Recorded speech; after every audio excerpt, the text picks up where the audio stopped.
So this Boogie2988 situation is sad. In this, the guy who lost money to crypto and he took a loan for a Tesla car and he can pay it up or something. This is a topic that I've talked about on the podcast occasionally and sometimes on stream, but overall I feel the entire lore and situation around Boogie2988 over the last like 5 or 6 years has just been incredibly sad. But there was a documentary just released about him. He's just getting worse or something. Which had Boogie's stamp of approval, his blessing. A documentary filmmaker by the name of Mike Klum spent the better part of like 9 months filming Boogie and going over cataloging his life. I've watched a lot of documentaries throughout my 29 years on this space rock, and I feel like until the moon falls out of orbit, crashing into the Earth, just as Roland Emmerich predicted in the classic Moonfall movie, I feel like this will remain one of the most perplexing documentaries I've ever watched, because I don't know why Boogie would agree to it. It makes him look so bad.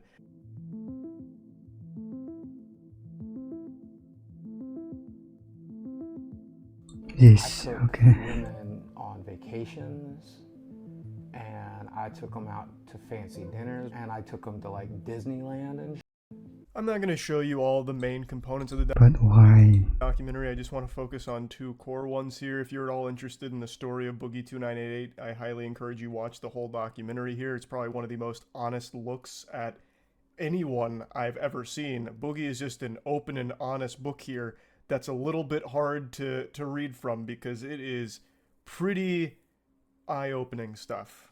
But anyway, his fall from grace on the internet is an extremely well-cataloged downfall. From the repulsive, awful things he said in the past to his manipulative tendencies and his behavior, all of it has led to Boogie going from a well-respected content creator to basically a joke, or someone that's looked at in disgust for his behavior. So, for those that don't know, Boogie is an OG YouTuber who was absolutely at the top of the game for a long time. He won a award for being a nice guy in the gaming community. Nice guy, okay. They used to call him the Mr. Rogers of the internet. But then, Twitter and Reddit happened, and Boogie had this inability to shut up. He would constantly publicize the most foul opinions that he had about situations. He would always talk about the saddest and most depressing aspects of his life because it felt like he was addicted to being viewed as a victim. I mean, just at the time it was getting more abuse. It felt like Talking about that stuff. he loved the feeling of people viewing him as pathetic. And it's something I know he's touched on in the past that even has a level of self-awareness where he also recognizes how detrimental it's all been to his career and just downright self-destructive. But he just can't stop himself from just posting on Twitter every single private thing that should never be publicized to strangers, because he seems to just be enamored with that attention that he gets when he is viewed as like someone to feel sympathy for at all times. And it's just a really weird and sad set of circumstances. However, after watching the documentary, I'm starting to believe he is just not a good person. I was always under the impression that buried deep down is a caring individual who had a good heart and good intentions and just got a little lost and confused along the way. But after seeing this and all of the worst aspects of his life that he just proudly highlights here, I just really am starting to think he's just not a good guy. So the first thing I want to show you is his addiction to sex workers. He has spent a pretty penny on paying for sex, as well as paying for like vacations and stuff for the sex workers to accompany him, this and that. And it also gives an insight into the way he views I'm surprised he can still afford it. women, which I think is a pretty repulsive perspective he has on a lot of it, at least from what he describes here. And one thing that becomes instantly recognizable is his sense of entitlement, which becomes a prevalent point throughout this entire documentary, where he believes that because he was a successful YouTuber, anything he wants, he deserves, he should get, he is entitled to it. it's not a revelation. I like beautiful women. I like to hang out with beautiful women. Beautiful women. We all do. I never got to do that. The women I dated were pretty, sure, but they were like Arkansas 8s, not LA 10s. With sugaring, I got some LA 10s, and I think that's cool. I mean, work hard then, I mean. So I deserve to go to Disneyland with a beautiful girl, right? But he's broke now, I mean. I deserve to go to New York and explore Times No, Square he with a doesn't. beautiful girl. right? Like, I deserve that, and I want that, and I've never had it. Why do you deserve that? Because you filmed It's just like an actual Tesla. your 20th Francis chugging Mountain Dew while pooping his pants and putting popcorn in a microwave video? Like, what? It's such a deranged mindset that he believes he is entitled to all of these women wanting to slobber on his meat because he is a famous YouTuber. He shouldn't be settling for an Arkansas 8. No, he deserves the LA 10s. So he pays for sex workers because Boogie deserves that top shelf the pinky out. And to me, this audacity is alarming. To me, this screams that he only views women as objects to be conquered sexually. He shouldn't be settling for something that's an Arkansas 8. That's beneath him. Have they looked at his subscriber count? No. What he deserves is the LA 10s. So he gets into the sugar baby community. She's definitely a little thicker than I necessarily would always go for, but there's nothing wrong with that. I'm a 48-year-old man. I never got to model. This let me a couple of models. Is that wrong? A very important lesson to learn is nobody is What entitled was that? to anything other than a knuckle sandwich if you start calling me short. I'm kidding. You'd probably still beat my ass. But the point is, you don't deserve anything. To speak here like you deserve these women, you are entitled to these women because of your online success, is so delusional. And speaking of delusion, him criticizing the lady for being thicker than he would normally go for is just downright Actually, yes, him. absurd. It just really seems like with the way he speaks about women throughout the documentary, he just views them as sexual props for his own pleasure. Really, that's the most important thing when it comes to women for him. He doesn't want to be caught dead with an Arkansas 8. Instead, it's all about the LA 10s, so that way he can and that's what he cares about most when it comes to women. That's the impression I get listening to him talk about it. Now, this portion of the video isn't necessarily just focusing on his sex worker spending. It's talking about his reckless spending in general. At the height of Boogie's career, he was making so much money. Tons and tons, oodles of doubloons. And now, fast forward to today, he is fundamentally broke. He doesn't have any money to his name left. So it's going over where all of it went, and a large chunk went to paying for sex workers, as well as like gift cards that he would give them. That's actually pathetic. Which is crazy. When they broke down the financial spending, $500 was allocated for gift cards, which is a weird gift to give someone, and like $1,000 for a purse. So I guess he'd give them like a purse with like a GameStop gift card in there, like, hey, go get yourself something nice, toots. Maybe a couple Pokemon card packs, huh? Yeah, maybe a new video game or two. Like the whole thing is just all about his spending habits, which has left him in a financial crisis. All of which is his own fault, which he also recognizes. His entire career's spiral into the is entirely his own fault. From not being able to stop saying the most awful things you could imagine during streams, to not being able to stop himself from posting the most private things about his life online, to not being able to stop himself from spending money on collectibles, a bunch of luxury items, terrible investments in like crypto, which he lost like $600,000 in. All of it is his own absolutely insane fault. And when he talks about himself and like his health struggles and a lot of the other things that are personal to his like day-to-day life, he speaks as though it's already kaput.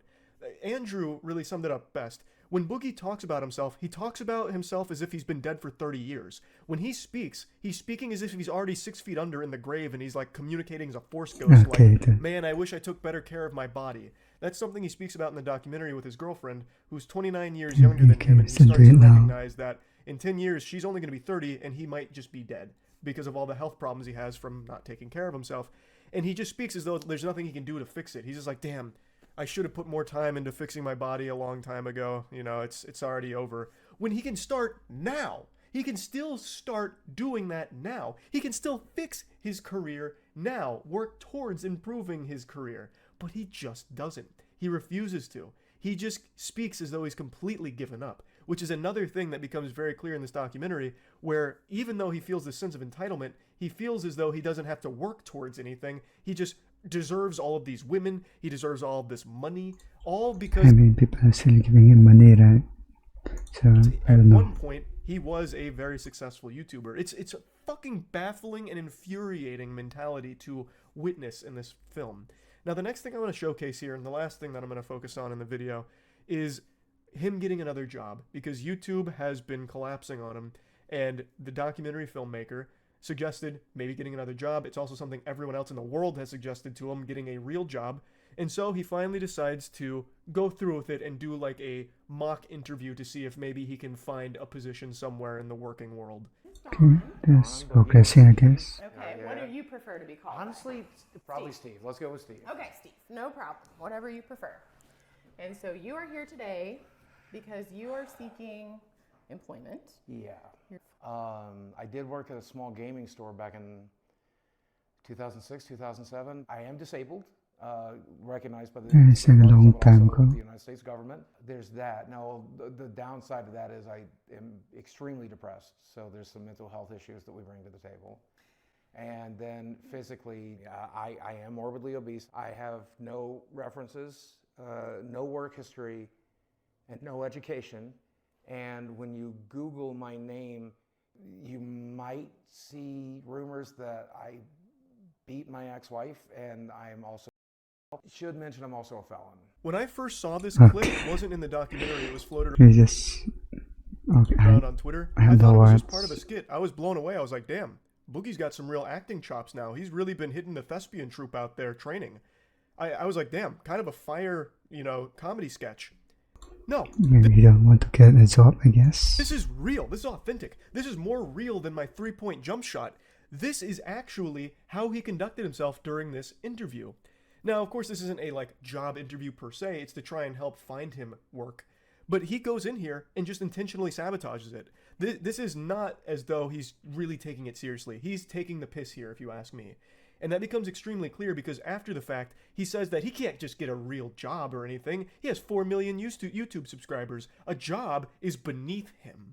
So I feel as though he went in here and just intentionally Why even go there then? wasted her time and his time. It's in the time of the documentary filmmakers. Because this is just, no one would do this, to go in there and say shit like this. I mean, it is content para documentary then. Talking about if you Googled his name, you'd find out that he has rumors that he beat his wife or that he's a pedophile. Like, what? Okay. What's the nature of your felony? Aggravated assault. How old is it? About 2 years. Okay. So I think there are some avenues you could explore. I definitely don't think it's impossible, but you have some challenges. Yeah. Lots of things in life are about your mindset, and you're using weight and disability. I can't. If that is the attitude that you're going to have when you approach everything, then you can't, and you won't. I did work in the porn industry for the better part of 7 years, so I mean... Be real with me. Do you really think it would be a good idea to go to a real interview and reference porn? It depends on the job, I would think. I love that she immediately picked up on what everyone else on the internet has also picked up on over the years. She nails it immediately. His mentality is, I can't, just giving up on everything. That is how he's approached everything online, yet still feels a sense of entitlement where he shouldn't need to put a whole lot of effort into YouTube or anything. People should just be giving him money for existing. She picks up on that mindset right away. That's how clearly he wears this on his sleeve. It's his whole personality of just feel sorry for me, and here's the reasons why you should feel sorry for me. And it's super upsetting because it doesn't have to be that way. Again, he's still alive. He can fix things, work towards things, improve things if he wanted to, but he refuses to. And when the lady does say, like, hey, look, it's not impossible, you do have some challenges, he decides to go even harder to make it even more difficult by saying, oh, I also worked in the porn industry. To which she's dumbfounded. Like, would you really say that during a real interview? Because he's clearly just trying to ruin this. He doesn't want a real working job outside of YouTube or anything. And he makes that super clear with this phone call that with this message he leaves the documentary filmmaker. Violent crimes or sexual crimes have to be... Hey, Mike. Listen, dude. I know we're making this documentary and everything, and I know you think I need to get a real job, but I just want to let you know I'm not going to. I'm not going to walk into some job when I have 4 million subscribers on YouTube. I'm one of the original YouTubers. What I'm going to do instead is go back to making content. Delusion. Go lay down. Go lay down. Go lay down. Good job. Yeah, so I mean, things aren't great. People still have it on Minus. YouTube. That f***ing ego is infuriating. One of the OG YouTubers, I can't just get a job. This is ridiculous. 4 million subscribers on YouTube. That's for plebeians, not for Boogie. But no views. At one point in this documentary, he mentions that he must have like covert narcissism or something, and he absolutely is a narcissist, 100%. Like, I'm not a medical professional or anything. Like, I can't actually diagnose it, but everything that is showcased in this documentary feels like it's narcissistic personality disorder. What's crazy is I haven't even touched on the saddest parts of the documentary. The bits and pieces I've loosely touched on in this video here don't even make up what I believe is the hardest to stomach portions of the documentary. Mike Klum and the team really did an incredible job with this piece. So again, if you're at all interested, check it out. No part of him that seems to actually want to change for the better. He just views it as he's already defeated, so he's just going to continue being self-destructive, I guess. When I don't understand it. There is still so much opportunity and time for him to actually improve his life, and over the last 5 or 6 years, he's talked about that a lot, about how he's going to do this, that, and get better at this and that, and he just doesn't. He just refuses to. So yeah, I just wanted to talk about... Everybody refuses to get help, man. this because I just finished the documentary. We also talked about it on the You can do podcast. anything. That'll be up on the official YouTube channel sometime in the next couple days. It's just sad. It's just unbelievably sad. Like many others, I was a fan of Boogie2988 years ago. And to see the mask fully come off and you get to actually see who he is as a person is shocking. But anyway, yeah, that's about it. So yeah. That's how we're ending there.